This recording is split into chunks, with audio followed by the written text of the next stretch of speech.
So, hello everyone. So, we will go to the next topic in the curved beams, that is the topic related to stresses in closed ring. So, mainly we will be solving one problem on the closed ring with some introduction to the theory or the derivation part of the stresses generated in a closed ring. So, coming to the concept, there is the stresses in a closed ring. So, a closed ring, when you say it, a closed ring is basically another example of a curved beam. But here, as you can see here, in a closed ring, it is nothing but a curved beam, but the ends are connected. If this is one end and the another end also is connected, or we can say the ends of the curved beam here are restrained or it is connected. Okay, so as you can see in this particular figure, we'll consider a circular ring. We'll consider a circular ring of radius r, and this is the centroidal axis. This is the centroidal axis, and this is the inner surface as well as the outer surface. And here we will be considering two different conditions of the closed ring, that is the loading conditions. Two different loading conditions we will consider, where first case we will consider the ring subjected to tensile load, and there is another condition where the ring will be subjected to a compressive load F. So F is the load which is acting on the ring, and as you can see, this is the case for tensile load. So load is tensile in nature. The load is basically tensile in nature, and this is the load line. This is the load line. Okay, so load F is acting, which is tensile in nature. So for analysis purpose, we need not consider the entire cross section of the circular ring. We can consider only one quadrant. We'll need to consider only one quadrant of this circular ring. So only one quadrant of the circular ring is considered here. Okay, so actually this is a very lengthy derivation. uh, it is a very lengthy derivation, but there is no need from the syllabus point of view. That's why I'm not going through the derivation. Only a few of the concepts related to the forces as well as the moments, and we'll directly uh, go through the equations which is needed for the numerical problem. Okay, so we'll consider only one quadrant. We'll consider only one quadrant of this circular ring. Okay, so in this one quadrant, that is the section which we have considered, we will consider a section. We will consider a section at D. We'll consider a section. This is the section which we will consider, which is basically at an angle theta from the load line. So this section which we will be considering will be at an angle theta from the load line. So here it is the load line which is basically acting, but here it is tensile loading. The next case it will be compressive, but this case it will be tensile loading. So it is at an angle theta, the section which we are going to consider. So let's say what will happen. Let's say what will happen if you make theta is equal to 0. If you make this theta equal to 0, then this section will basically come here. This section will basically come here if you make theta is equal to 0. So that section we will name it as BB. That section, when theta is equal to 0, we will name it as BB, and this section is basically acting along the line of action of force. The section BB is along the line of action of force. So that is the case for theta is equal to 0. Now let's say what will happen if theta is equal to 90 degree. If theta is equal to 90 degree, then the section which you have considered here will come here. The section which you have considered here will come here, and this section will name it as section AA, and the section AA is basically perpendicular to the load line. Section AA is perpendicular to the load line since theta is equal to 90 degree. Okay, so section AA will be 90 degree away from the point of application of load. So that is regarding the two sections. And you can see F is the load which is basically acting. F is the total load which is acting, that is a tensile load acting here. So F is the load acting. Then if you consider this particular section at one end, that is one side of this section, then the load acting will be, you have to divide it by 2. The load will get divided at either ends of the ring, this end as well as this end. If load is F, then it will become F by 2 here and also F by 2 here, because the load gets divided at either ends of this circular ring. Okay, so that's why the load F by 2 is mentioned. So due to the loading which is taking place in this section, there will be bending moments will be induced. Bending moment will be induced here, as you can see, and also bending moments will be induced in this particular section. So this entire section which we considered here will be in equilibrium condition due to the forces as well as the moments acting on it. It will be completely in equilibrium conditions. And as you already know, this is R. Okay, this is R, and this is at an angle theta. So we need these distances. If you go through the derivation, then the point from here to here, we need to know the distance. So this distance will basically be, if the hypotenuse or resultant is R, then this will be R sine theta. This distance will be R sine theta, and this distance, that is from here to here, distance will be R cos theta. Okay, so if this distance is known, then you can calculate, that is this R minus X. So these parameters will be used to derive all these resulting equations. All these resulting equations will be coming after going through a detailed derivation. So the direct stresses generated in a circular ring under tensile load condition is positive, will be positive F by 2a sine theta. Positive because it is tensile load acting, so that's why F by 2a. If it was compressive load, then it would be minus. If it was compressive load, then it would be minus. Since it is tensile, it will be positive F by 2a sine theta. And this is the general equation which you had already seen. That is the maximum bending stress equation for a curved beam, or same will be the equation for the circular ring also, which is another example for a curved beam.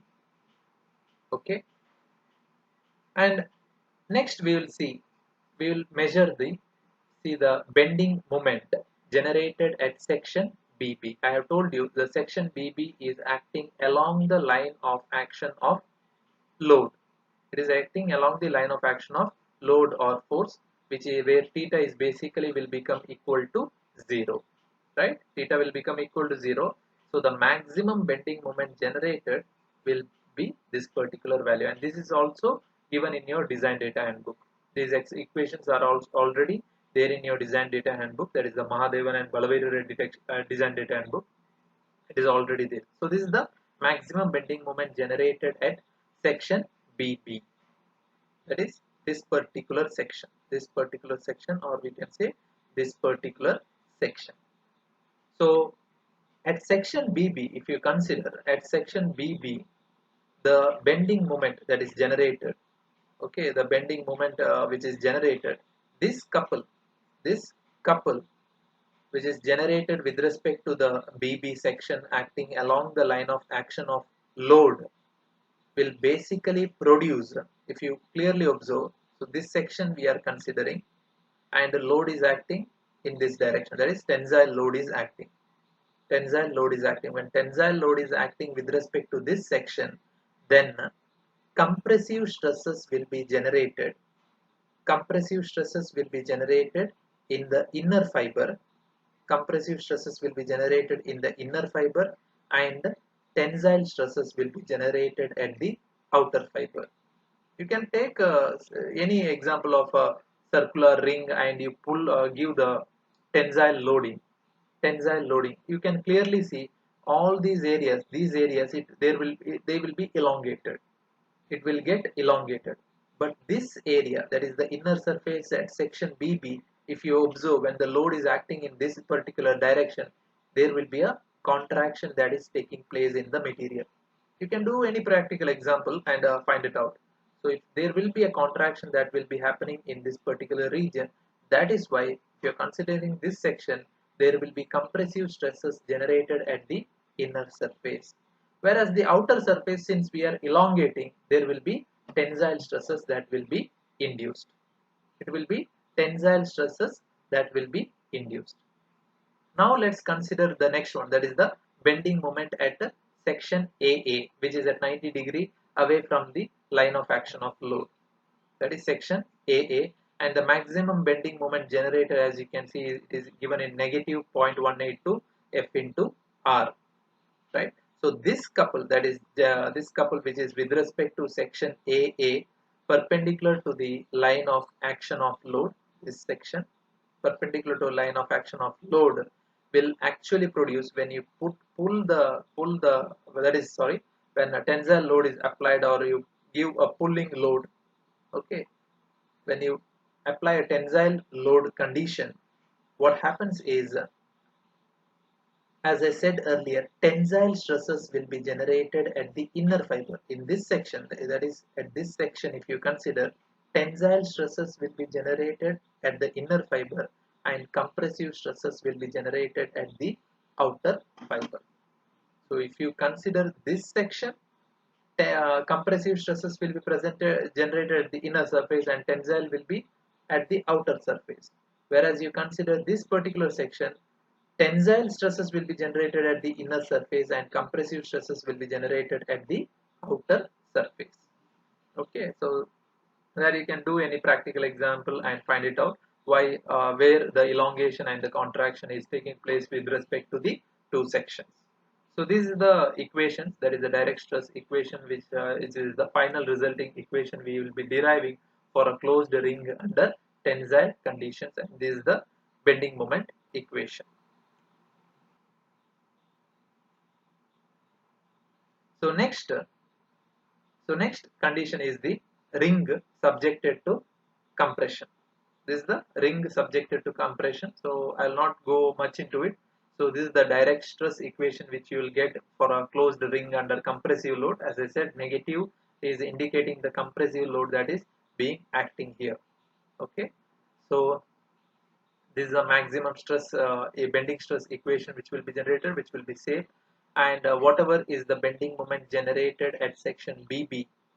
BB is at a theta is equal to 0 degree, which is acting along the line of action of load. It will be negative because at section BB the compressive load is acting. Compressive load is acting. Okay. So here at section BB for theta is equal to 0, it will be entirely opposite. It will be entirely opposite. The couple generated at section BB will induce compressive stresses at the outer fiber and tensile stresses at the inner fiber, isn't it? Since compressive load is acting on a circular ring, so the inner surface will get elongated at this particular section. At this particular section, the inner fiber will get elongated, or inner surface will get elongated. So tensile stresses will be generated here. So compressive stresses will be generated at the outer surface. If you consider the section AA, since it is being compressed, so what will happen when you compress a circular ring? The fibers which is present here, or this surface present here, will get contracted, or this surface will get compressed. It will get compressed. So with respect to section AA, the bending moment of the couple generated will induce compressive stresses at the inner fiber and tensile stresses at the outer fiber. This is exactly opposite that of the tensile load condition, and this is the resulting direct stress as well as the moment equations which will be derived for a closed ring under compressive load. So next we will go to the fourth problem on the curved beam, and the first problem in the closed ring condition. So the problem states that determine the stresses induced in a circular ring of a circular cross section 25 mm diameter subjected to a tensile load of 6500 Newton. So they may or may not give the figure. So all the necessary details is given in the problem itself. So it is a circular ring, okay, circular ring, and the diameter is 25 mm. So the diameter of the circular ring is 25 mm and it is subjected to a tensile load of 6500 Newton, and also the inner diameter of the ring is given. Inner diameter of the ring is given, and this is the center of curvature. This is the center of curvature. We'll consider two sections. Okay, we'll consider two sections, section AA as well as section BB. Okay, so first step what you have to do is you have to draw the critical cross section, which I have already told you. First you have to draw the critical cross section, and this is similar to the previous problem which you have solved. This is a circular cross section. This is a circular cross section. So first you draw the centroidal axis which passes through the center of the circle. Draw the centroidal axis passing through the center of the circle, and next you draw the neutral axis. Next you draw the neutral axis. So here I am considering the circular cross section around here. Okay, not this section I am considering, somewhere here I am going to consider, or around here I am going to consider. Let's say I am going to consider here.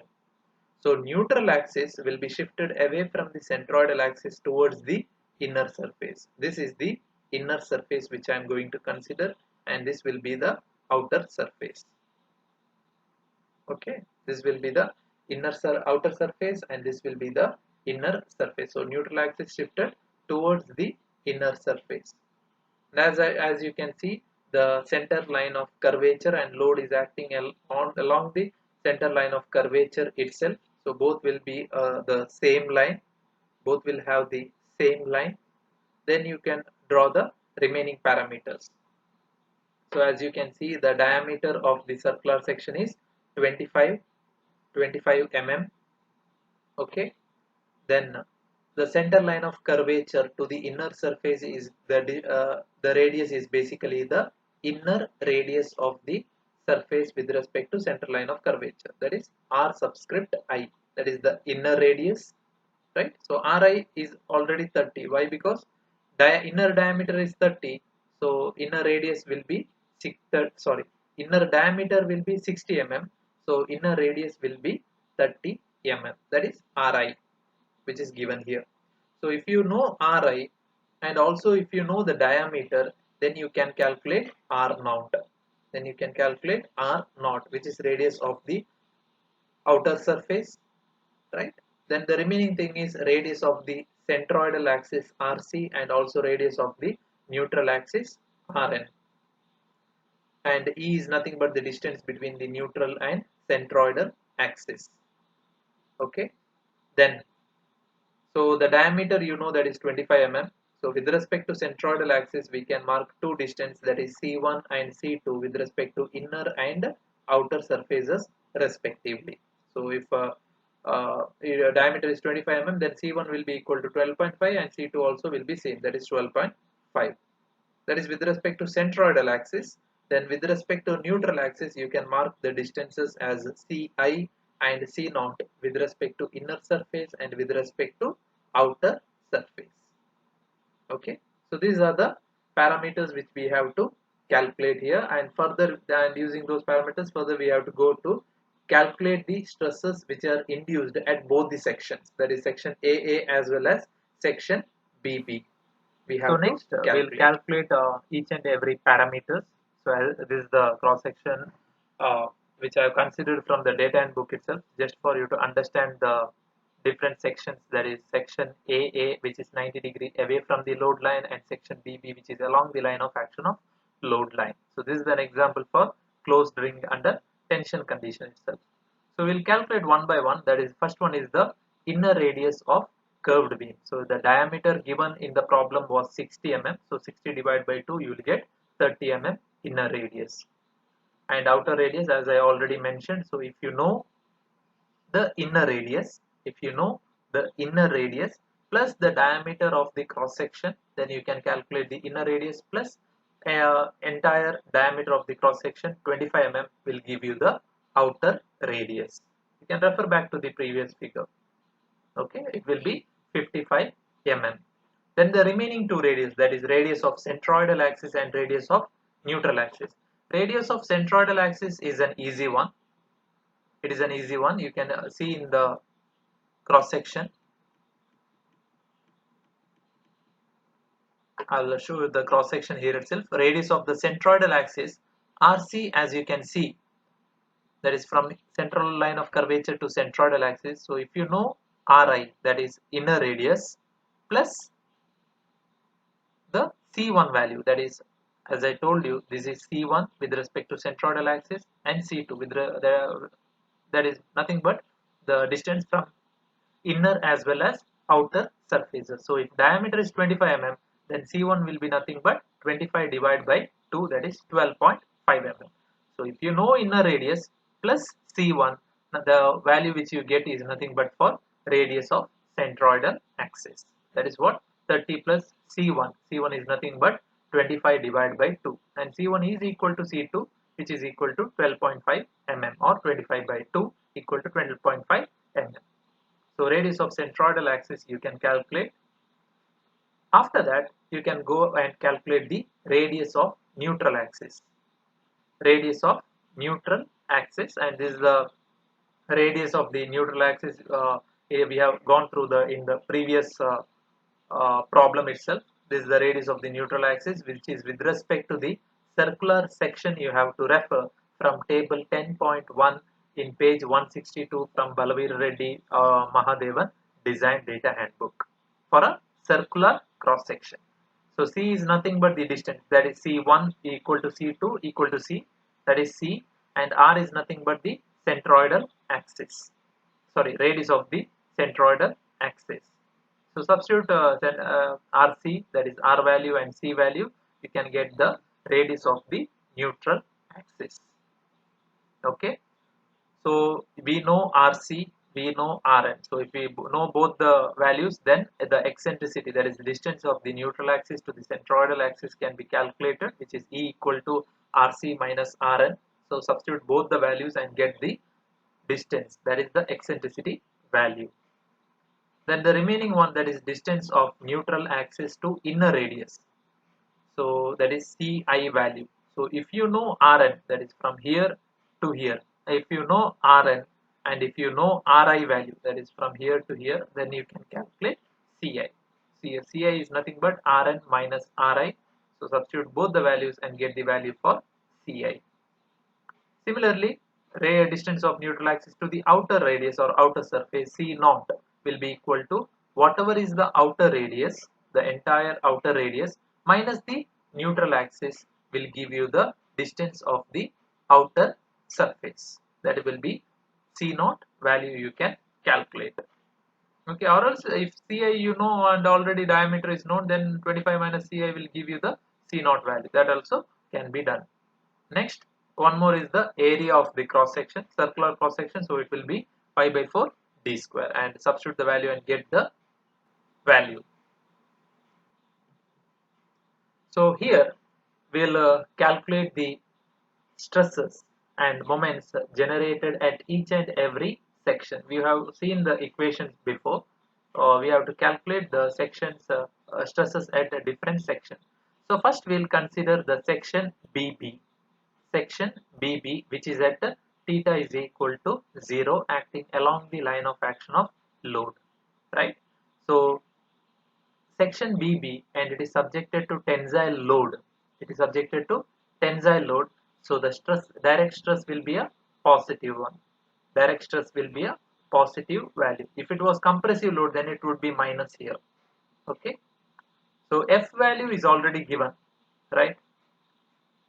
F value is already given, A value is also known. But as I said, section BB, where the theta will be equal to 0. Theta will be equal to 0. So sin 0 will be equal to 0, and also since it is along the line of action of load, the direct stresses generated will be equal to 0. The direct stresses generated will be equal to 0. Okay. So you can refer equation 10.5 in page number 160. In page number 160, they have given the bending moment equations. They have clearly given the bending moment equations. So refer page 160.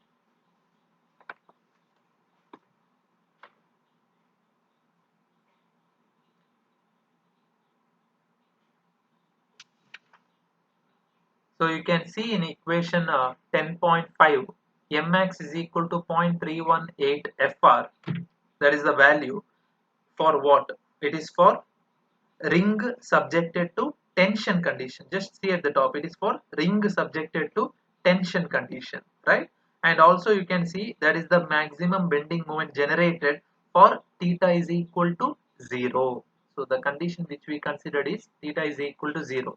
So for theta is equal to 0 and the tensile load condition, the maximum bending moment with equation which we can consider is in equation 10.5 in page number 160. That is to the left. Mmax is equal to positive 318 Fr. The negative you should not consider. That is for compressive load condition. Okay. Here it is tensile load, so it is plus 0.318 Fr. That is for theta is equal to 0. That is for theta is equal to 0 condition. Okay.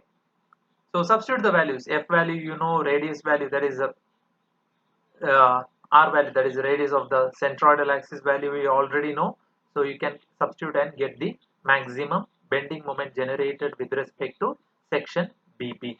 So I already told you when tensile load is acting in this particular direction, so the fibers which is present here will undergo contraction. So compressive stresses will be generated at this surface, that is at the inner surface compressive stresses will be generated, and tensile stresses will be generated at the outer fiber. So you need to write this. Okay, tensile stresses will be generated at the outer fiber. So let's see as I said, compressive stresses will be generated at the inner fiber. So we'll calculate the bending stress at the inner fiber. This equation you already know. Bending stress at the inner fiber you can get from equation 10.1b from page number 159. But as you can see here, I have considered it as negative. But in the equation in 10.1b, it is not negative, right? In equation 10.1b, it is not negative, but here I have considered negative. Why? Because at the inner fiber, it is the compressive stress which will be induced.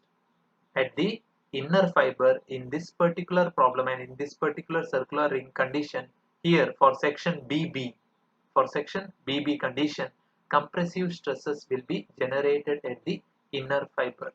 So even if that was a positive equation, we have to consider negative because compressive stress is generated at the inner fiber for only section BB at theta is equal to 0 condition. Okay. So all other values we know, we can substitute the bending moment, distance to inner surface with respect to neutral axis, A value, eccentricity as well as radius of inner surface. So that you can get the bending stress generated at the inner surface which will be negative, that indicates a compressive stress will be generated. So after that you can calculate the combined stress generated at the inner fiber. It will be a combined stress which is sigma d plus sigma bi. So 0 is the direct stress which is the value, minus 73.36 will give you sigma I will be equal to minus 73.36, which will be also a compressive stress. Okay, so we have calculated the stress with respect to inner fiber. Next we will calculate the bending stress at the outer fiber. I have told you at the outer fiber the stress generated will be a tensile stress in the case of section BB. In the case of section BB, it is tensile stress. Note this, when we go to the other case, that is section AA condition where theta is equal to 90 degree, that will there the stress consideration will change. Okay, there it will change, whereas here it is the case for section BB at theta is equal to 0. Okay, when we consider section BB, inner surface there will be compressive stress and outer surface there will be tensile stress. So consider equation 10.1c, but you can note in the equation 10.1c it is negative, but here you can't consider negative. Why? Because in this case it is the tensile stress that is generated at the outer fiber. That's why we are not considering negative here. So take note of this particular change that is present here, or else you will be doing some kind of mistake. So here there is no negative since tensile stress is at the outer fiber. So substitute all the values for the parameters given here. So you can get the bending stress at the outer fiber. So bending stress at the outer fiber, we know direct stress is anyway 0. So you can calculate the combined stress at the outer fiber. And it will be positive value. So tensile will be the tensile stresses will be generated at the outer surface here. Okay. So this is how we calculate the bending stress and combined stress with respect to inner and outer fiber at section BB, where theta is equal to 0 and section BB is along the line of action of load. Next,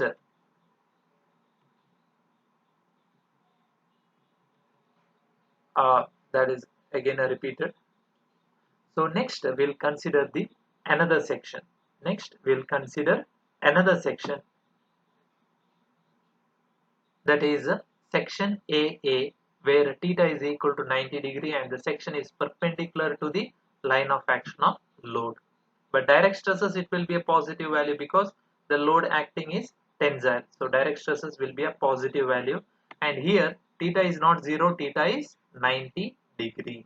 So it will not, sigma d will not be 0. The direct stress will be generated at section AA because it is 90 degree away from the line of action of load. So direct stress definitely will be generated.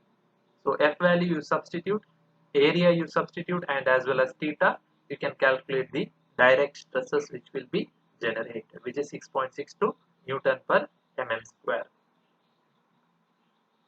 After that, we'll go to again the bending moment condition at section AA as well as section BB. So first, sorry, section AA. Okay, so bending moment at section AA, which is at theta is equal to 90 degree. So you can refer equation 10.6 in page number, let's say 161. Okay, in page number 161 in equation number 10.6. So for ring subjected to tension condition and for theta is equal to 0, you can see the maximum bending moment is negative 0.182 into Fr, right? Negative 0.182 into Fr. So we can substitute the F value as well as the radius of the centroidal axis, and the maximum moment generated will be minus 50277.5 Newton mm. It will be this much moment will be generated. So as I have said, with respect to section AA, always tensile stresses will be generated at the inner surface and compressive stresses will be generated at the outer fiber, right? Tensile stresses will be generated at the inner fiber. So we'll calculate again the bending stresses with respect to inner fiber and bending stress with respect to outer fiber as well as the combined stresses. So bending stress at the inner fiber, here it will be tensile in nature. Okay, the here it basically will be tensile in nature, but we have already calculated, just make note of it. We will consider the negative equation itself. We'll consider the same equation here which we considered previously. We'll consider the same equation which we considered previously, but the moment which we calculated itself is negative, right? The moment which we calculated itself is negative. So negative will multiply and the resulting value which we get will be a positive, indicating that it is a tensile stress that will be generated at the inner surface at section AA. So that's why you keep the same equation. You need not change. The first condition which you considered for section BB, it was considered as negative, right? So same equation you consider, but the moment which is generated here, we will be taking into account. The moment which was generated, we will directly take into account. Okay, so minus into minus, it will multiply and it will become a positive value. So the same equation you better consider here. So don't make it positive in this case. If you consider positive, then the resulting bending stress will be negative value, and that is not a practical one. So it is actually tensile stress at the inner fiber at section AA. Keep the same equation, right? So bending stress at the inner fiber, if you know, then you can calculate the combined stresses since direct stress is already calculated. So combined stress at the inner fiber will be sigma d plus sigma bi. So substitute both the values and you can get the combined stress value. Okay, 6.62 is the direct stress value for section AA, and this is the 41.986 is the bending stress at the inner fiber. So combined stress 48.606 we will be getting. So similarly, you can calculate now the bending stress at the outer fiber. As I said, keep the same equation. Keep the same equation here. Don't put minus as it is given in equation 10.6. Previously, now just for previous case which you considered, same equation you consider here and substitute the moment C naught, AE as well as the R naught outer radius value, but the moment which we calculated itself is a negative value. So the bending stress at the outer fiber value which we end up with will be negative in value. It will be negative. So it indicates it is basically the compressive stresses that will be generated at the outer surface at the section AA, which is 90 degree away from the line of action of load. After this, you can calculate the combined stress at the outer fiber by sigma d plus sigma b naught. So sigma b naught will be a negative value. So combined stress at the outer fiber will be a negative value. It will be a negative value, right? So this is how you calculate the bending stress as well as combined stress at the inner and the outer fiber at both section AA, which is 90 degree away from the line of action of load, and section BB, which is along the line of action of load.